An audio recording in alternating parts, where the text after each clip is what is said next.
So what is the one thing you need to do to get more shares? Stay tuned to find out.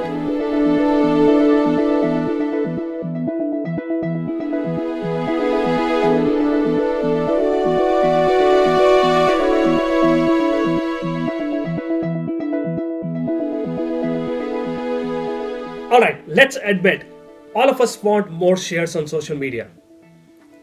Whether we are posting articles, videos, or images, all of us want more shares than our last post got. Right? That's why we do social media. Whether you're a business, whether you're an individual, that's why we do social media. That's the currency on social media. But how do you get more shares? If you do a search on Google, you would get hundreds and thousands of articles and content videos, talking about different things that you could do to make your content more shareable.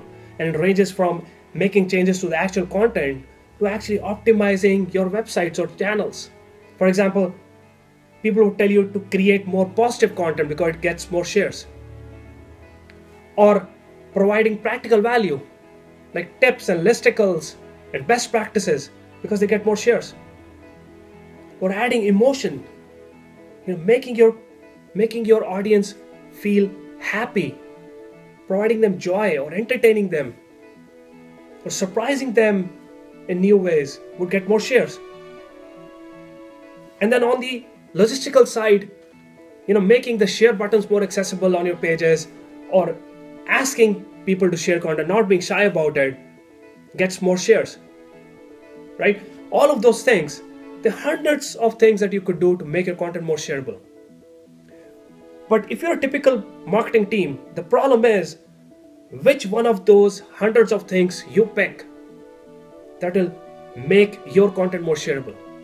Because your business situation is unique, your audience is unique, your marketing situations are unique.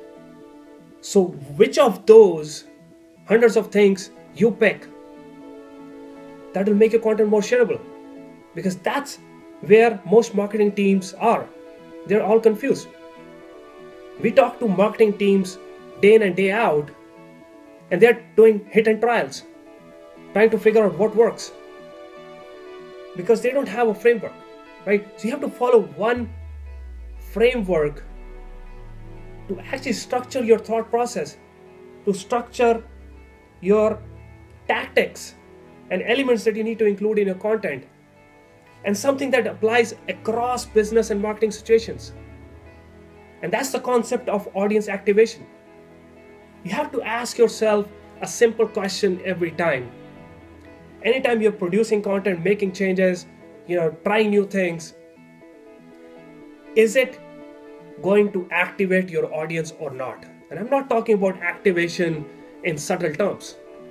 I mean activation in terms of activating a super lazy guy who on a Saturday night is half asleep, buried in a couch after a large meal, and still finds the enthusiasm and motivation to click that share button. And as extreme as it sounds, it is exactly how your audience is reacting to your content. Because that's just human tendency. There's so much of resistance, so much of unwillingness to share content unless you are able to activate them. So you have to figure out which tactics or elements work for you under that framework of audience activation. Repeatedly ask yourself, are you applying the right tactics? Is this going to activate my audience or not? And every business situation is unique, as I said before. If I tell you to add some emotional aspects so that you can connect with your audience emotionally, it may work, it may not work. For example, if you're a B2B company, it's much more difficult and much more expensive to connect with your audience emotionally because they likely care more about practical value, providing them information or insights that make them more effective in their job, make them more productive. So you have to pick your tactics, and there are so many different tactics that you can pick. There's a list that you can create and then pick the top ones that apply to you under that framework of audience activation. There's a great book out there called Contagious by Jonah Berger, and he summarizes these different elements into 6 broad areas. And a lot of them apply to content as well. For example, social currency. Can you provide your audience content that would make them look smart when they share their content? Can you make them feel like an insider? Or make them feel like they're part of an exclusive club? So when they share that content, they feel empowered, they feel smart. And there's this whole thing about adding emotional value.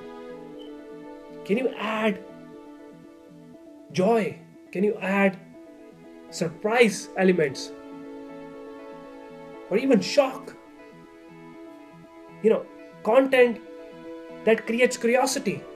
All of these different emotions do very well, but they have to apply under the framework of audience activation. Or does it work for your business or not? And you could also basically create content that is top of the mind. That's another thing that Jonah Berger talks about under triggers. If there are things that your audience is already thinking about, maybe current affairs, news, whether it's elections or a hurricane or Super Bowl, they're already talking about it. If somehow you mix your content with that top of the mind topic, it will get more shares because people are already talking about it. So whichever tactic you pick, or likely tactics, because you'll have to pick multiple tactics to make it more effective, make sure you wrap them in the form of a story or a narrative, because people like stories. People love sharing stories. So you have to pick the tactics, but focus your energies or focus your resources on the core concept of audience activation, and all these tactics and all these different elements would fall in place automatically. That's it for today. Please like and share this video. I have to say this because this video is about getting more shares. Thanks for watching.